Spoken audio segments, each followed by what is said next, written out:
All right, welcome back to the channel. Leo Santa Cruz and Gervonta Davis are set to fight on a Showtime pay-per-view, and let me assure you that Leo Santa Cruz said that his pressure is going to be too much for Gervonta Davis, and I think Leo Santa Cruz is out of his mind. Let's talk about that in this video.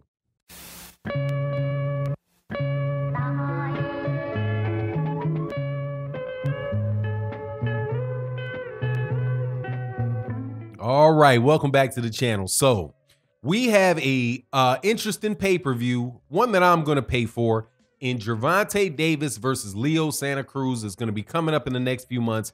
At least it's announced. So we'll see if and when it happens, because, you know, with this virus stuff, everything can be switched around. But as of right now, Gervonta Tank Davis and Leo Santa Cruz are set to fight on pay-per-view for the 135-pound WBA regular belt, the 130-pound WBA super, what is that called? The WBA Super World Super Featherweight title that Leo Santa Cruz holds, that Gervonta Davis had held right before him. And, you know, there's another belt that's in the ring that is not up for grabs, and that's the WBA featherweight title, which is also held by Leo Santa Cruz. Now, the fact that I said that Leo Santa Cruz is holding a 126-pound title and a 130-pound title, and that the fight has to be, you know, what is it, at 130? It's supposed to be at a 130 weight limit, but for the 135-pound regular title, you know, the Leo Santa Cruz is not the biggest dude in the world. Neither is Gervonta Davis. But anyway, these guys are going to fight, and Leo Santa Cruz said, first of all, he's acknowledging that nobody is giving him a chance to beat Gervonta Davis. You're right. It's going to take Gervonta Davis having to catch the flu or something for me to believe, and fight in the ring while he has the flu and maybe a hand tied behind his back, for me to believe that Leo Santa Cruz is going to beat him.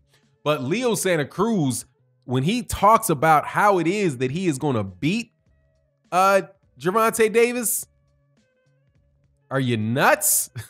Leo Santa Cruz said that Gervonta Davis is going to feel my pressure.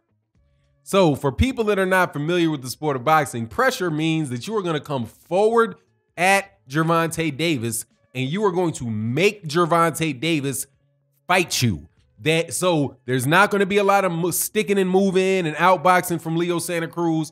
Leo Santa Cruz is going to walk Gervonta Davis down, right? Go towards him. If Gervonta Davis tries to go to his left, Leo Santa Cruz is going to cut that off and continue to press him. If he tries to go to his right, Leo Santa Cruz is going to cut that off and try to move forward, right? A perfect example of a top-notch pressure fighter is Errol Spence Jr. Because if you're standing in the pocket with Errol Spence Jr., if you're around Errol Spence Jr. is throwing punches at you, either to the body or to the head, whatever it is, but he is making you fight. Now, that pressure in fighters works. It works very well for certain types of fighters. Other types of fighters, however, doesn't work so well.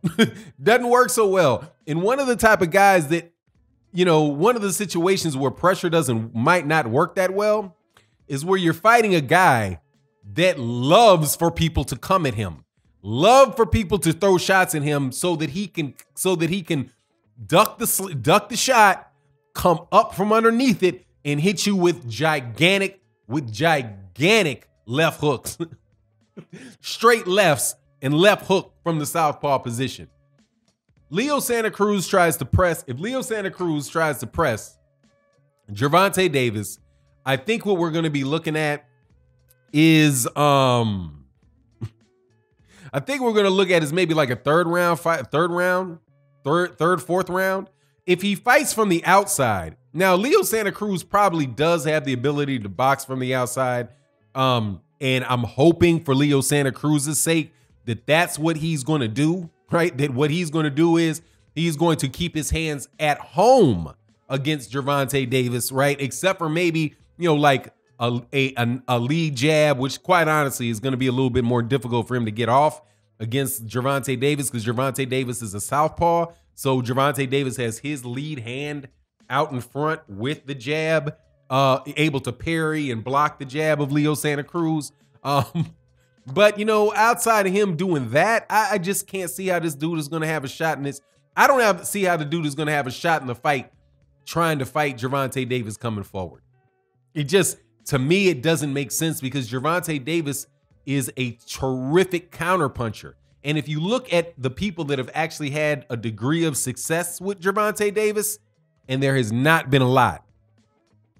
Not been a lot. Most of their success against Gervonta Davis has come when they were more inactive and they waited for Gervonta Davis to lead. So, for example, the first fight that I saw with Gervonta Davis where people started trying to take a dump on Gervonta Davis about his performance was a Francisco Fonseca fight. And if you recall the Francisco Fonseca fight, which was on the undercard of the Floyd Mayweather Jr. Conor McGregor fight, I think it might have definitely went past the 5th round. And that's a lot of rounds. That's a lot of rounds for Gervonta Davis. Gervonta Davis is something on like a 14, what is he on, like a 14 streak, a straight knockout streak.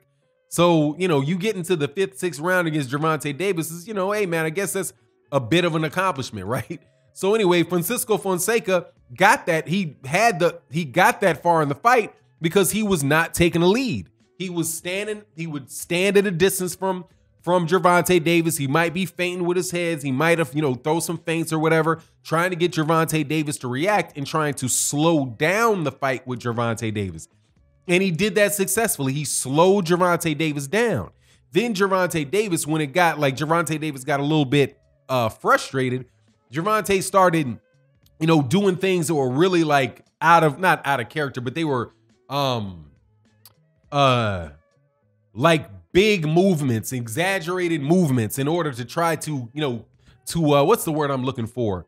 He tried to clown with Francisco Fonseca, thinking that maybe by clowning him and, you know, getting in his head, that might force Francisco Fonseca to be more aggressive, right? So and as soon as Francisco Fonseca became a little bit more aggressive, or in a little bit of Gervonta Davis saying, "Oh man, if you're not gonna let your hands go, I am gonna go through. I am just gonna run through you." So Gervonta Davis pretty much just switched to go mode and wound up taking the dude out. And as soon as the guy really started throwing, when Gervonta Davis threw, Gervonta Davis kind of caught him with a counter shot when he wasn't ready and got him out of there. Same thing goes for Yuriorkis Gamboa. A lot of people are like, well, you know, Gervonta Davis didn't perform as well against Yuriorkis Gamboa as he should have, because I think it went to like the 11th round. And I know, how could you let a fight get that long, go that long with a guy like Yuriorkis Gamboa? But if you look at the fight, Yuriorkis Gamboa was more active in the first and the second round, and was more going at Gervonta Davis. And what wound up happening was that Gervonta Davis dropped him. So when Gervonta Davis countered him, dropped him, right, that's when he turned his Yuriorkis Gamboa turned his ankle or did his Achilles. But after that, Yuriorkis Gamboa no longer engaged with Gervonta and sat back, right, and tried to make a situation where Gervonta Davis, where he would try to force Gervonta Davis to take the lead. And as a result of Gervonta Davis taking the lead, Yuriorkis Gamboa was able to work with that, find some spots, and have some success, right? But obviously not enough success to win rounds, or not enough success to, you know, to really do any harm to Gervonta Davis, but enough to continue to allow the rounds to go on. And then eventually it ended with a stoppage when Gervonta Davis found a spot. So listening to Leo Santa Cruz say that Gervonta Davis is not going to be able to handle his pressure, but knowing that people have not had a lot of success pressuring Gervonta Davis, and in fact, Gervonta Davis is somebody that is like, his fighting style is meant for that, dude. Like, it's meant for you to come at him and for him to start laying into you, right? But anyway, so short of that, dude, I just don't see why Leo Santa Cruz would think that it would be smart to go that route. Now, obviously, you know, Leo Santa Cruz That's the style of fight that Leo Santa Cruz fights best, by throwing a lot of shots, being very active, right? Touching the guy up a lot, and eventually breaking the guy down, and on time, here and there he might get a stoppage. When he's the bigger guy, when he is the better fighter, I think that could be a good tactic, obviously, for him, but not with Gervonta Davis, which is what makes me kind of think maybe Leo Santa Cruz is trying to lead Gervonta Davis astray and say, yeah, I can't wait to put this pressure on him, and then turn around and then not do it, and then try to outbox and confuse him. Maybe that's what he's trying to do. We will see. Or maybe he's trying to do Tyson Fury and get them gloves. Maybe he's going to come in with some gloves with no padding. Oh, no, I can't do that because Floyd Mayweather Jr. Is going to be watching them gloves. But anyway, it's going to be an interesting fight.